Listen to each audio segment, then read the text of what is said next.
Dump करने जा रही है। और इसीलिए मैं कह रहा हूं कि अगर नीतीश कुमार की सीटें ठीक ठाक आती हैं और गुजरात लॉबी ठीक से डील नहीं करती, उनके साथ छल करती है, तो 14 नवंबर के बाद जिम्मेदारी के साथ कह रहा हूं कि नीतीश कुमार फिर इस देश को चौंका सकते हैं। अब दोस्तों, फाइनल राउंड की वोटिंग के लिए यानी मशीनें लॉक होने के लिए सिर्फ 2 ही 3 दिन बचे हैं। इस बीच क्या अमित शाह और नीतीश कुमार के बीच में कोई कंप्रोमाइज होता है, ये तो वक्त बताएगा। और मैं आपको आज 10 नवंबर है और आज से 4 दिन बाद बिहार का रिजल्ट सामने होगा। लेकिन बड़ा सवाल, क्या आखिर नीतीश कुमार 4 दिन बाद क्या करने जा रहे हैं? नीतीश कुमार देश को आखिर ऐसा क्या तोहफा देने जा रहे हैं, या देश को ऐसा क्या चौंकाने जा रहे हैं जिसकी कल्पना और जिसके कयास अभी से लगाए जाने लगे हैं। राजनीतिक पंडितों ने भविष्यवाणी कर दी है दोस्तों, काया पलटने जा रही है। नीतीश कुमार क्या करने जा रहे हैं? हमारे साथ वरिष्ठ पत्रकार मौजूद हैं, दीपक शर्मा। आप उनकी इस रिपोर्ट को देखिए। नमस्कार, मैं दीपक शर्मा, मेरे यूट्यूब मंच पर आपका स्वागत है। दोस्तों, बिहार चुनाव में नीतीश कुमार को किनारे करने का खेल अल्टीमेटली आखिरकार मोदी और शाह पर भारी पड़ रहा है। शायद इसीलिए नीतीश कुमार भारी पड़ रहा है मोदी और शाह पर। और वोट है वो बीजेपी को एक मुश्त ट्रांसफर नहीं हो रहा है और बीजेपी में जाहिर तौर पर बेचैनी। और सच ये भी है कि पहली बार नीतीश कुमार ने प्रधानमंत्री मोदी के साथ मंच साझा करने से इनकार कर दिया।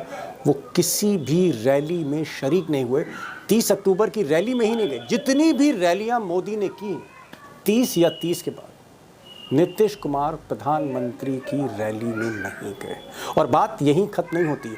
मोदी के पटना रोड शो में भी नीतीश कुमार ने इनकार कर दिया कि वो प्रधानमंत्री की गाड़ी में नहीं चढ़ेंगे।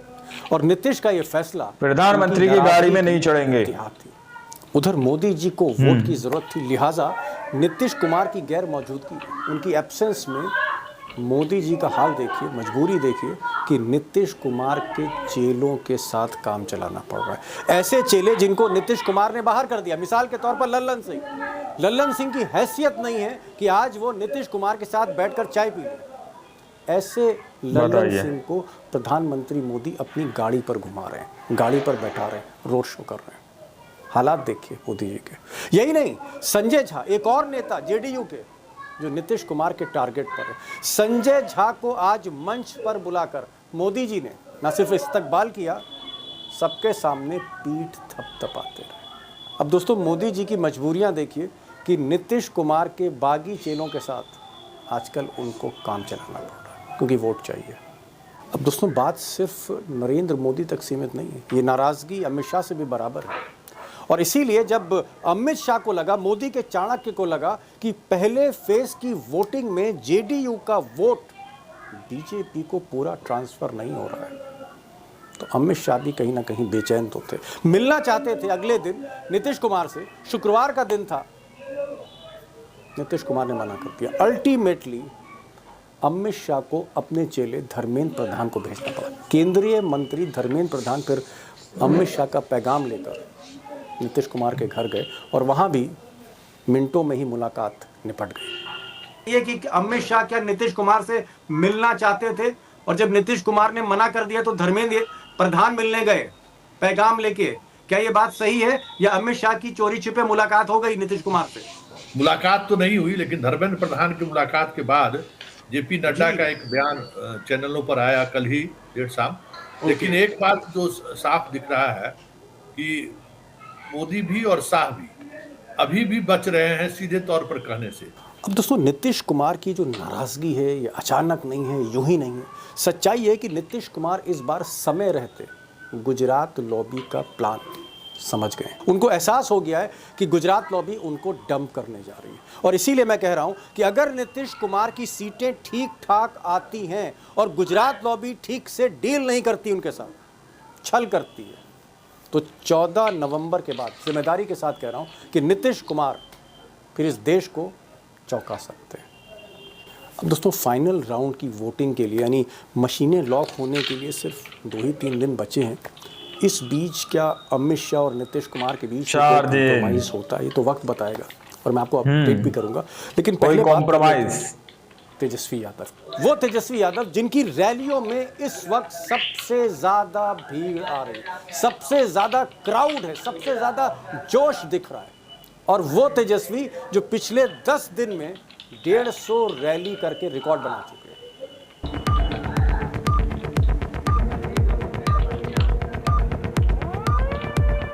अब दोस्तों, तेजस्वी यादव की रैली में पहले भी भीड़ आती थी, अब भी भीड़ आ रही है, और भीड़ जो है वो सिर्फ डिसाइडिंग फैक्टर नहीं हो सकती।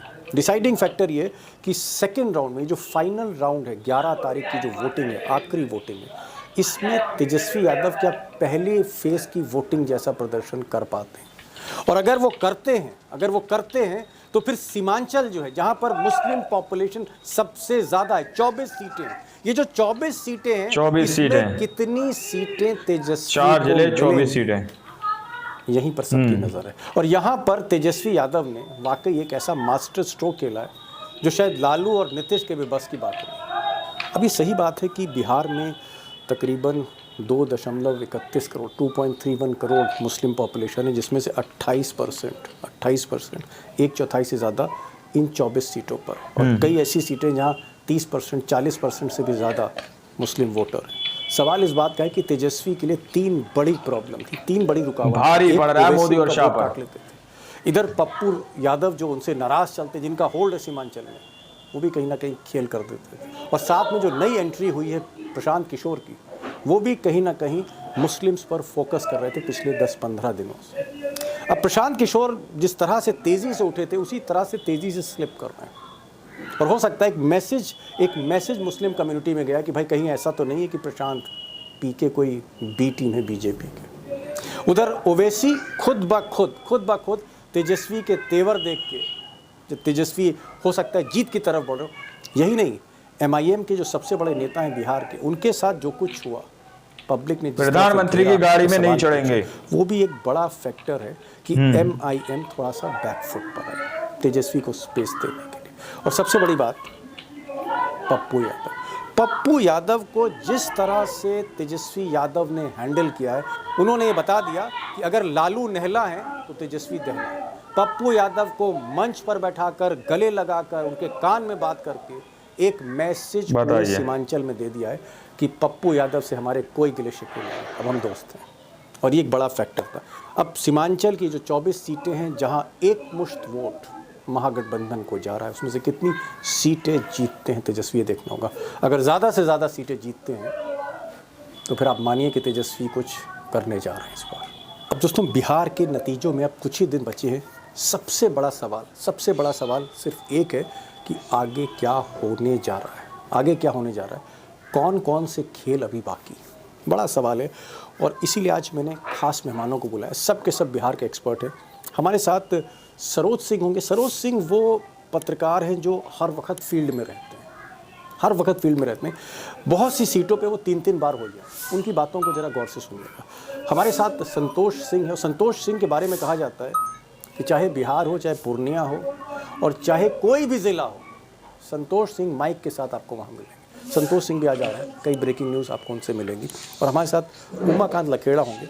उमाकांत जी को आज मैंने इसलिए बुलाया क्योंकि समस्तीपुर में जो घटनाएं हुई, जिस तरह से वहाँ वीवीपैट की पर्चियाँ मिली, फिर एक स्ट्रांग रूम में जहाँ मशीनें रखी गई थी, वहाँ पर 2 लोग घुसते हुए देखे गए, इस तरह की जो घटना हो रही है, इसलिए मुझे लगा कि मामला अब इलेक्शन कमीशन का भी है। उमाकांत जी को भी सुनिए।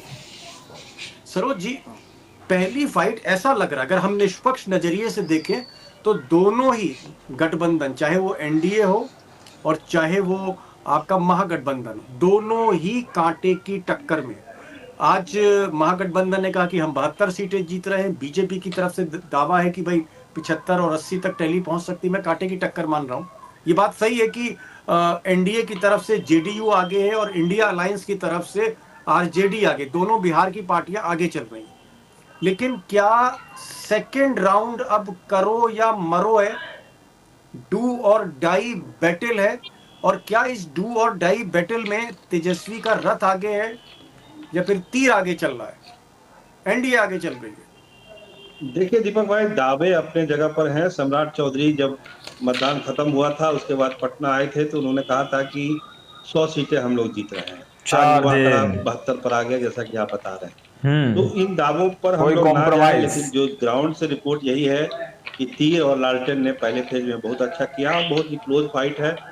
और 2-4 सीट आगे पीछे रहने का मामला है, जो 2020 में भी हुआ था फर्स्ट फेज में। इसीलिए दूसरे फेज पर नजर है, और दूसरे फेज में खासकर सीमांचल के सीटों पर बड़ी नजर है दोनों पार्टियों की, क्योंकि अंतिम जो कथन की जो अंतिम ओवर का जो फैसला होना है वो सीमांचल से ही होना है। आखिरी ओवर जी। एकदम, क्योंकि दूसरे इलाके में, शाहबाद के इलाके में और जहां जहां चुनाव हो रहा है, वहां मोटे तौर पर दोनों गठबंधनों को पता है कि कहां पर हम खड़े हैं। लेकिन सीमांचल की तस्वीर साफ नहीं है, और सीमांचल में ही सबको लगता है कि हम ज्यादा गेन कर सकते हैं, और वही निर्णायक बढ़त बनेगी जो वहां पर अपने सही पत्ते फेंक देगा। इधर पिछले 48 घंटों में वही सीमांचल जीतेगा। और 24 सीटें, सीमांचल की आपने बात की तो मेरा 4 जिले 24 सीटें क्वेश्चन है, और मुझे लगता है सीमांचल की जो चाबी है वो इसी सवाल में छुपी हुई है। सवाल मेरा ये है कि क्या मुसलमान ज़्यादा सीटों पर भारी संख्या में, क्या मुसलमान वोटर AIMM यानी ओवैसी की तरफ झुकेगा, प्रशांत किशोर की तरफ थोड़ा? दोस्तों, आप लोगों ने इस वीडियो को शुरू से आखिर तक देखा। वीडियो के अंदर साफ तौर पर बात की गई है कि किस तरीके से नीतीश कुमार मोदी जी से खफा नजर आ रहे हैं।